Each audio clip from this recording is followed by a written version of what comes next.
oh D, why don't you paint that? Why don't you paint Goku on a wall like we dared you to? I've been busy, okay? But we ran out of time. I'm sorry. I had other stuff to do. I had shows to run. I'm working on my book. I didn't have time. Also, do you know how expensive paint is? I'm a starving artist right now, okay? And we ran out of time. I'm actually filming this an hour before I need to pick my wife up from the airport. So I'm so sorry. I'm not sorry at all. I did not want to paint Goku on the wall and have to, take that out of my damage deposit when I leave this place. We just finished like a damage deposit dispute with our old landlords. I don't want to go through that again. So do you remember when Audrey Winter, author of Age of Scorpius and I guess CEO of the World of Guardian LLC, claimed to be a master of writing and backed it up with math? I've completed way more than one book. I also very much encourage you to look up Malcolm Gladwell's The Outliers. It is a phenomenal book. Malcolm Gladwell has a theory that basically he came up with over numerous years that says it takes 10,000 hours to reach a basic level of mastery. It is the whole theory behind talent and skill is built. It is not given. You have to work and dedicate to your craft. And God knows I have done that. I have reached my 10,000 hours. Well, today I want to talk about that. So, hey, what's happening? Welcome or welcome back to the channel. My name is D, and before we get into it, I want to give a quick shout out to my Plus Ultra Don't Fretters, my top tier supporters on Patreon, JJ Valdez and Peggy Lou Who. Thank you so much for your support. You are helping to ensure I'm able to keep creating content and put it out as frequently as possible. If you also want to help the channel, get some bonus content, join the private Discord server, make sure you consider subscribing to my Patreon at patreon.com/dfretter. Or if you don't want to do like a subscription but you still want to support the channel like one time, you can buy me a coffee at ko-fi/dfretter and help me reach my goal in order to buy a new camera, because the camera that I've been using for the last couple of years isn't mine and I need to return it. If you don't want to do that, you don't have any like discretionary entertainment funds or whatever, that's totally fine, but please don't forget to like this video, subscribe to the page, and hit that noti bell. So this video is a follow-up to my previous video about Audrey Winter, kind of. As far as I know, there aren't any new developments to that drama. Well, I feel like I wasn't really piling on to her, contributing to people like, oh, what a terrible person or whatever. I still, I don't want to keep talking about this person after this video. The main reason why I probably, put her face in the thumbnail or maybe in the title, I don't know, I haven't done that part yet, but the main reason I did that is because the idea for this video came from learning about her and writing the previous video and stuff like that. So I'm sort of just using her as a jumping off point for a different conversation. So if you clicked on this video looking for some hot tea, I'm so sorry, but that is not what I'm serving. I do have some lukewarm takes about the creative practice though. So for those of you who may not know what I'm talking about, Audrey Winter is an independent author who is at the center of a mild but very widespread controversy. She gained a sizable following on TikTok, I believe, after going viral talking about working on this book for 10 years. She started writing it when she was 12 and now she's 22. Did a lot of pity marketing, got a bunch of pre-orders for her book Age of Scorpius, and then kind of flipped the script and started calling herself an entrepreneur and the leader of a creative studio. And then the book Age of Scorpius comes out and it's not great. It reads like it wasn't edited. Audra claims to have worked with 2 editors and sort of doubles down, kind of I guess continues to try to rebrand herself as a young entrepreneur who's the head of this creative studio. And they're re-releasing Age of Scorpius, putting it out again with more art, more charts and graphs, a weird convoluted editing process that involves an entire creative studio, and this franchise will go multimedia, and at this point that's a threat. And there's some weird stuff where maybe Audra or maybe a member of her team was trying to blame the previous editors for the poor quality of the first edition of Age of Scorpius. It's a whole thing. There's videos out there. This isn't about that. Something that Audra is well known for at this point is really struggling or having a hard time with taking feedback, even when receiving the mildest of critiques or pieces of advice. She gets very defensive. I feel like there's probably another video I can make where I probably won't reference Audra, but talking about getting feedback as a public figure or as a artist with a public face. But I'm already going off script, so let's get back to my notes. I think it was before before her book came out, Audra was claiming to have like 10 years of experience in the publishing industry, but also Age of Scorpius is her debut. So a lot of people are calling this into question, and in a couple of TikToks, she kind of like backs up her claims or doubles down on her claim with math and cites Malcolm Gladwell's theory of 10,000 hours, or the 10,000 hour rule.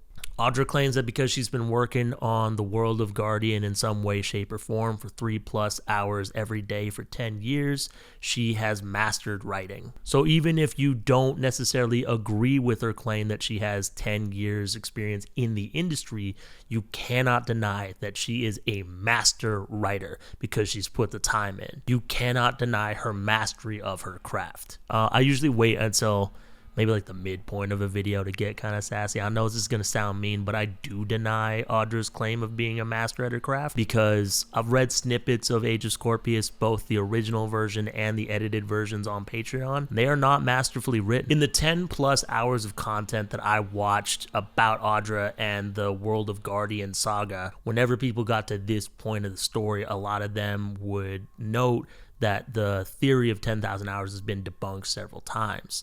And I noted that in my video, but what I didn't note is that I had no idea that that was a theory. I'm pretty sure I didn't say that. I'm pretty sure I didn't say that I had no idea that the thing about 10,000 hours to become a master came from Malcolm Gladwell. I thought it was just like a saying, like an idiom or an old wives' tale, you know what I'm saying? I also had no idea who Malcolm Gladwell was. Like, I'd heard the name before, but I couldn't have told you a single thing about him. And now I still don't really know anything about him, and I still kind of don't care. I'm so sorry, Malcolm, if you're watching. I listened to like one interview that you gave. You seem like a nice fella. I'm so sorry to any Malcolm Gladwell fans out there. God, I hope they're not like Piper CJ's fans. Now, I've mentioned this in the channel before, but I don't really see myself as like a smart guy. I ain't no TJ Henderson, you know what I'm saying? You know, I was a terrible student all throughout my school years. I flunked out of college because of a mental breakdown. I'm really bad at math, and there's a lot of gaps in my knowledge, and Malcolm Gladwell is in one of those gaps. A few days after I posted my first video about Audrey Winter, I just started to think about that part of the story. I was thinking to myself, like, does this book really claim that, like, talent doesn't matter, and all you need to do is put 10,000 hours into something in order to be good at it? I just thought that was an expression. Like, obviously there's more to it than that, right? And I think as a creator and as a creative, you should follow your curiosity. I got a copy of Outliers by Malcolm Gladwell on Libby. Now I have two main takeaways. One, I don't actually think Audra read this book. Or maybe she did like a long time ago, and maybe she doesn't remember, or we just interpreted the book very differently. She says she read it in high school and maybe she hasn't read it since then. We interpreted the book very differently, which is fine. But secondly, the 10,000 hour rule is like not the whole point of that book. And I think if your only takeaway from that book is the 10,000 hour rule, you're kind of missing some pieces, sort of oversimplifying that point, which is an oversimplification of somebody else's research. Now, if you're watching this video hoping that this is going to be like 20 minutes of me going through every chapter of Outliers, debunking it, or saying why I disagree and calling Malcolm Gladwell a hack, I'm so sorry. That is also not the tea that I'm serving. Going into this book, I had pretty low expectations. I was expecting drivel, like "You are a badass at making money" by Jen Sincero, or Sincero, whatever, I don't care. But after reading Outliers by Malcolm Gladwell, I think it's fine. Like, I'd give it 3 stars probably. It makes a lot of claims that aren't really backed up. You know, it's a lot of anecdotes. But as somebody who does give a lot of anecdotes, but as somebody who offers up a lot of anecdotes like in conversation and in these videos, I don't really have a problem with it, because I think I read this book through the lens of this is somebody offering like their subjective worldview, not somebody trying to make a claim on this is objectively how life works. I don't know, maybe that was the stance he was taking, in which case that would probably make the book worse for me, but I just took it as like, this is just his perspective, you know, and I don't have a problem with someone writing a book of like, this is how I see things and this is how I think it works, you know. I think if you're going to put out like a nonfiction book, you can't really be wishy-washy about the points you're trying to make. So you do maybe come off like you are trying to be objective or prescriptive. And that is something that I'm like working through my own. Anyways, my own writing doesn't matter right now. But I think Outliers actually has some interesting points and some interesting insights. And if nothing else, it got me thinking about like my own thoughts about success and how people get there. And he does at some points say things in a much more like wordy and cerebral way than I have, but I've said similar things to what he says in this book at points. Like an example of that is I usually tell my students or people that I'm coaching that luck plays a huge role in every success story, and Gladwell makes that point that like it's not just like right place, right time, or the algorithm picking you. It talks about like cultural legacy, being born in the right year or at the right time of year can influence your success or failure in an endeavor and all this stuff, you know. And I think there are points in there that are valid. Whether or not the whole book is good is, you know, up for debate. I don't want to debate that, but I'm just saying I think it's fine. It didn't ruin my life or make my life that much better. Now, the 10,000 hour rule comes from a study done, I think, in like 1993 by Andres Ericsson, who's a psychologist. So in order for Gladwell to make his point, or how he got to the figure of 10,000 hours, he really focuses on Ericsson's studies of violinists at Berlin's Academy of Music. Students take up the violin at like age 5, and I guess they practice like 3 hours a day. And as they get older, the amounts they practice and the results of that time practiced varies and diverges. So by the time they're 20, elite players have an average, that's really important, an average of 10,000 hours practiced. Pretty good players have like 8,000 on average, and then like lesser able players have like 4. So I'm not really sure if Gladwell thinks that 10,000 hours is like the bare minimum magical number to mastery. And if that's the case, then in my opinion, he's misunderstood and oversimplified Ericsson's research, like because he didn't get it. Or maybe he like understood the nuances of the research but was trying to come up with like a shorthand to write Outliers or to develop his theory. So he comes up with the figure of 10,000 hours and then offers it up to people, and they misunderstand his shorthand and don't have all the nuances in the context. So we end up with this weird game of telephone where people are oversimplifying and oversimplification of Ericsson's research. Because Audra and other authors and artists like her, because let's be real, if you've taken like a writing class or a comedy class or you've gone to film school,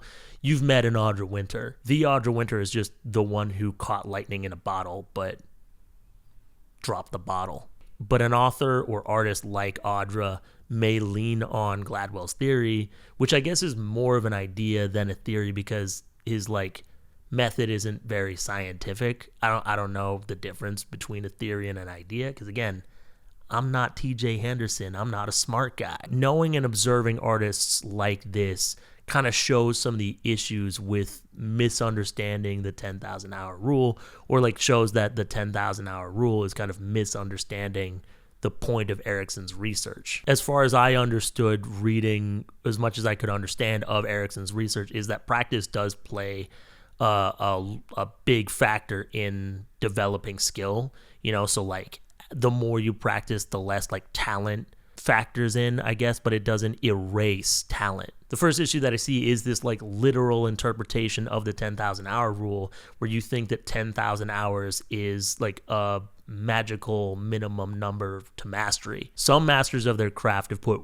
way more time than 10,000 hours into it. Like in that study, there are students who are winning international competitions, but they've put in like 25,000 hours, you know what I'm saying? And there are like people who are masters of their craft, but they haven't put in that much time because they like have the aptitude to master it faster, you know? And I think even the idea of practicing a certain amount of hours in order to get good at it is this very like transactional understanding of practice. Like I put this in, I will get this out of it. And that's just not how it works because everybody's going to develop skills at different rates depending on their aptitude, the kind of practice that they get, which leads me to my second issue with the 10,000 hour rule.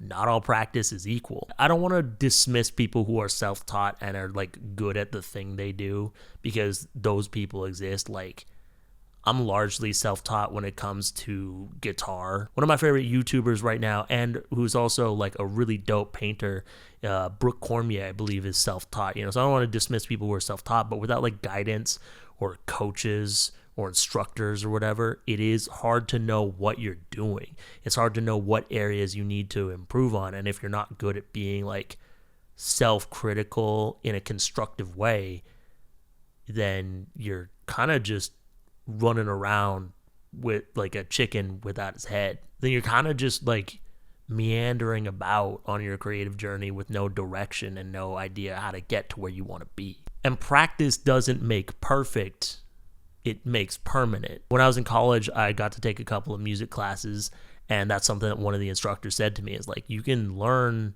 how to do something, but if you practice like poor posture or poor form or poor singing techniques, those bad habits are hard to break, and it's hard to like actually develop the skills in a proper way. And if you're talking about something like singing, you could really mess up your vocal cords and then have vocal issues when you're 30, And my third issue with the 10,000 hours is like, talent matters. And I'm so sorry to say that. In one of the TikToks where Audrey Winter is talking about Malcolm Gladwell's theory of 10,000 hours, she says that he said, all talents are just developed skills, and that's just not true. I don't remember him saying that. I didn't pick that up in the book. So either I missed that or that's just straight up not in there. We often think of or talk about talent as like something almost supernatural, a gift from the gods or God, whatever you're more comfortable with. For me, in my perspective, talent is kind of just a way of understanding aptitude. So like things like genes, like how you're physically built or how your brain is wired, can like give you an edge in a certain field. You know what I'm saying? Like Michael Phelps is built to swim. You can say the same thing with like Usain Bolt, right? That dude's built to be fast. And yeah, they trained really hard and put the time in, but they also have like a predisposition to excel in those sports. Because if you switch their sports, and I don't mean like just the like in this timeline get them to do their different sports for a YouTube video. I mean like if Usain Bolt started out trying to swim and Michael Phelps started out trying to run, they wouldn't be the outliers that they are. Some people are just predisposed to excelling at things like athletics or the arts in some way. Like you have like the right hands to play piano or bass, or you have a mind that's really good with like word association and coming up with puns, or you're just good on your toes and you're a good improviser, whatever. All those things are advantages you have in your field. And obviously that they're not everything, but neither is time put in practicing. And this isn't so much an issue that I have with the theory of 10,000 hours, but it is like a concern that I have. I think some people will hear this rule and do like a kind of math or sort of approach it in that transactional way I was talking about before, where they're like, okay, so all I got to do is practice whatever art form for a certain amount of time and I'll be a master of it. And thus I will also be successful at it. And when I say successful, I don't mean succeeding in being good at the thing. I mean like successful in the capitalistic sense. Oh, if I'm a master at this thing, I'm also going to have a career, which I do think is kind of Audra's mindset. Where those are things where she said in like, I think her apology video and some other things where she talks about like, I've worked on this for 10 years, I've put all this time in, and doesn't outright say it, but basically kind of implies that she's owed a certain level of success and a certain amount of readers' money and a certain level of like, people should just like my book because I worked really hard on it. And that's kind of not how it works, because you can be good at a thing and not be rich and famous off of it. The illest rapper alive is probably stacking groceries right now. Now, in my opinion, this is just my opinion, Becoming a master at your craft is kind of subjective. And I'm saying this as like a writer and a comedian. You know what I mean? So people can really dislike my writing style and not think I'm funny at all. And they're right. They're also wrong. And other people can really like it and they are also right. And what people think of my work in some ways isn't really relevant when it comes to developing my craft. Like, obviously, when you're doing like comedy or whatever, you're getting instant feedback, so you know if you're doing well, if you're making the people in the room laugh. But not every crowd is the same, and so those are all. I'm kind of getting sidetracked. I'm going off script again, but like, I'm just saying, like, it's up to me to decide whether or not I'm mastering my craft or if I'm working towards mastery. For the purpose of this conversation, all I'm saying is that I think it's up to you to decide, what does mastering your craft look like? Never mind the opinions of like gatekeepers or even an audience. You know what I mean? Like, it's about like, what do you think mastery looks like? Because when you're setting out on your creative journey, where you end up isn't entirely up to you, but it is your decision, like what direction you want to go and what you want to pursue. For me, that looks like I'm trying to create things that are on par with my. So for me, that looks like I'm trying to make things that reach my own level of taste. Are the things that I create as good as the things that I love? Can I write a book that I like as much as Doom and Bloom by Struthless or Helium by Rudy Francisco? Can I do a stand-up performance that's on par with Josh Johnson or Mike Birbiglia? And these aren't necessarily, and that's not necessarily an attainable goal. And that's okay. That's not the point. For me, that's more of like a North Star to follow.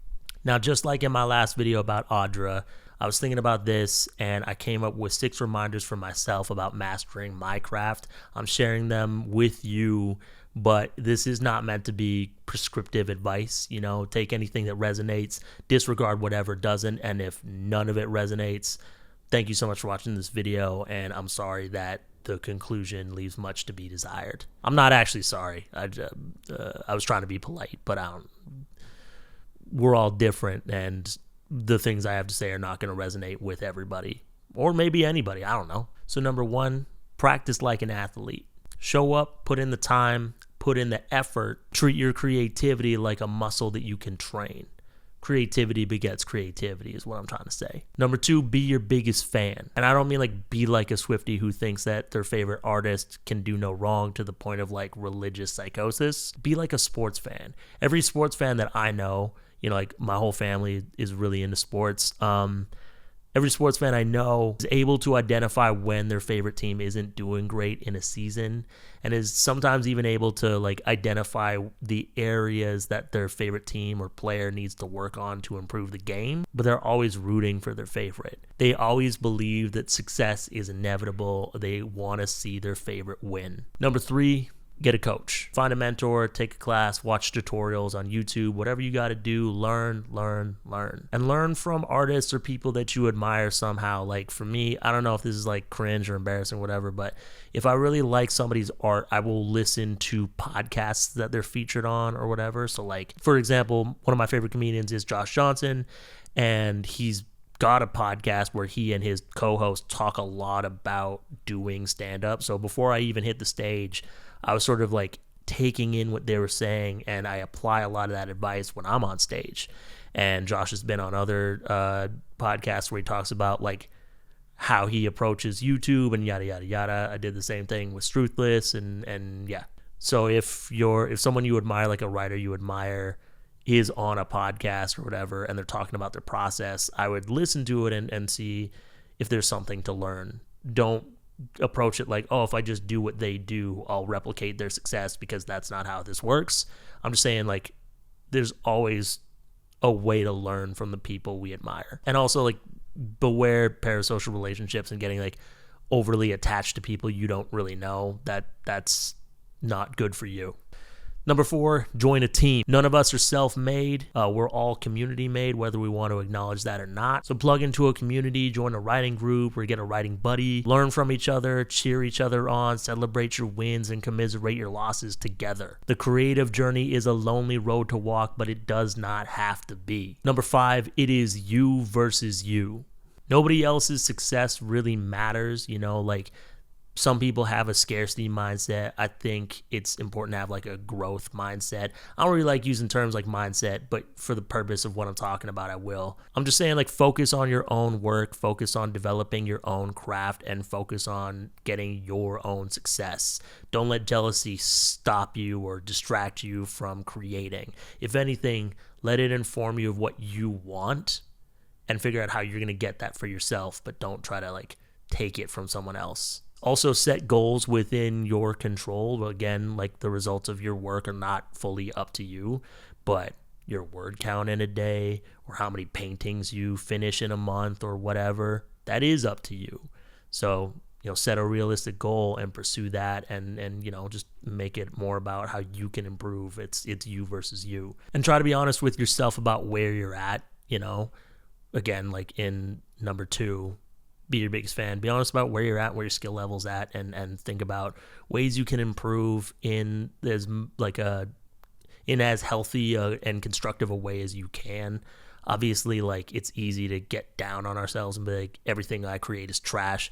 And those are valid feelings sometimes, but I think when you get caught up in that, it just hinders your creative process and your creative growth. Find a way to acknowledge that you're not where you want to be, but believe that you will get there.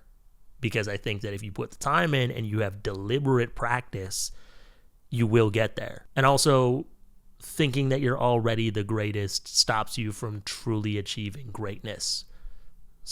And number 6, do it for the love of the game, which is just another way of saying don't forget your why. Don't forget what you love about your creative work. Remember what you love about writing or painting or playing music or whatever it is that you do, Remember how it felt when you started out and everything was new, and that feeling of discovery, and stay curious. And because I think, like, when you're trying to like pursue creativity, especially as an entrepreneur, like you're trying to make this your job or a part-time job or whatever, it is really easy to get caught up in the vanity numbers and the money. And it's really easy to lose sight of why you're doing what you're doing, which I still think is part of what has led to Audrey Winter's downfall. So I think it's important to remember why it is that you love what you're doing, and let that motivate you when things get difficult, and let that inspire you to keep going. Thank you so much for watching this video. Thank you to my patrons for all your support. Patreon.com for bonus content. I got like a weird idea I'm excited to film. Join the private Discord server and just get the warm, fuzzy feeling of ensuring that I'm able to create content and put it out as frequently as possible. If you want to join as a free member, you get access to my newsletter, and you'll be able to participate in the polls about like what decisions I make about this channel in the future. So thank you so much for watching. My name is D. Don't fret. I'll see you next time. Peace out.